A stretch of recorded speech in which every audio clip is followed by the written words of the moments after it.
Tyrėjai. Karantinai uždarantys namuose, daugelie pasaulio šalių žmonės paskatino pirkti kalėdų eglutes.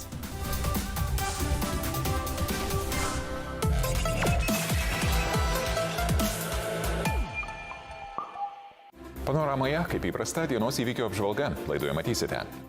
Europa stabdo susisiekimą su Jungtine karalyste. Londonui skelbiant, kad naujojo viruso plitimas tampa nekontroliuojamas. Virusui toliau plintant socialinės globos įstaigose, darželiuose, ligoninėse, į medikų pagalbos šauksmą atsiliepia savanoriai. Matuojam temperatūrą, deguonies kiekį kraujyje, suvalom grindis, maitinam. Naujasis Seimas tikisi padėti tašką dėl parlamentarų atostogų, tačiau įkarštį malšina ir valdantieji, ir opozicija. Čia yra slidūs dalykai, pagalvokite, kiek tai kainuoja. Artėjant gražiausioms metų šventėms, psichologai nerimauja, kokios jos bus vienišiems žmonėms. Būti vienatvėje tikrai yra labai sunku. Lesinančiuosius laukinius paukščius valdininkai tikisi sutramdyti baudomis. Gamtininkai sako, pripratinti paukščiai nebeiskrenda žiemoti, dėl to tampa lengvu grobiu. Šeriamės paukščius, lyg tai būtų tai kalėdų stalui. Visą tai jau greitai, 8:30 panoramoje.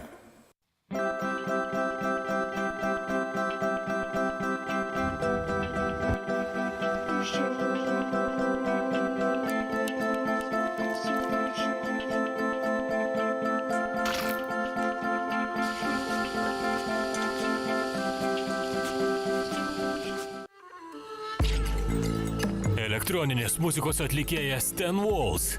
Gintaro Rinkevičiaus vadovaujamas Lietuvos valstybinis simfoninis orkestras. Magiškas muzikos ir šviesos šou Trakų pilyje. Koncertas Simfonija. Klausykite ir skriekite. Kalėdų penktadienį. 16:45 per LRT+. Ji buvo pagrobta. Ir supranta, ką reiškia surasti ir sugrąžinti pagrobtus, kai laikas senka. Serialas Dingę be žinios. Antradieniais 21:30 per LRT+. Keičiasi susitikimų su daiktų istorijomis laikas.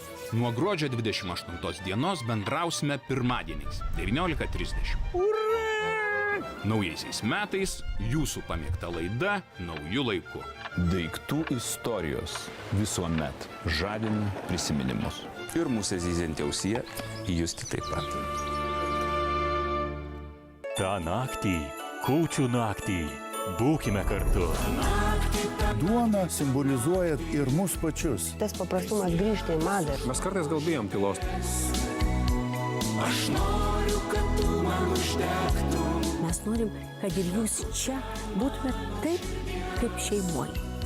18 valandą per LRT televiziją.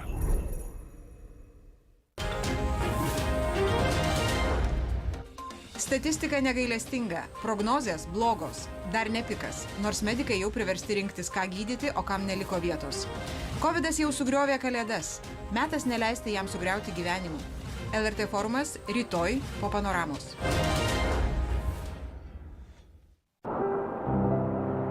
Mstislavas Dobužinskis, valstybės teatro scenografas, mėgo vaikščioti Kauno gatvėmis. Jis savitą stilistiką sukūrė nemažai miesto senamiesčio vaizdų.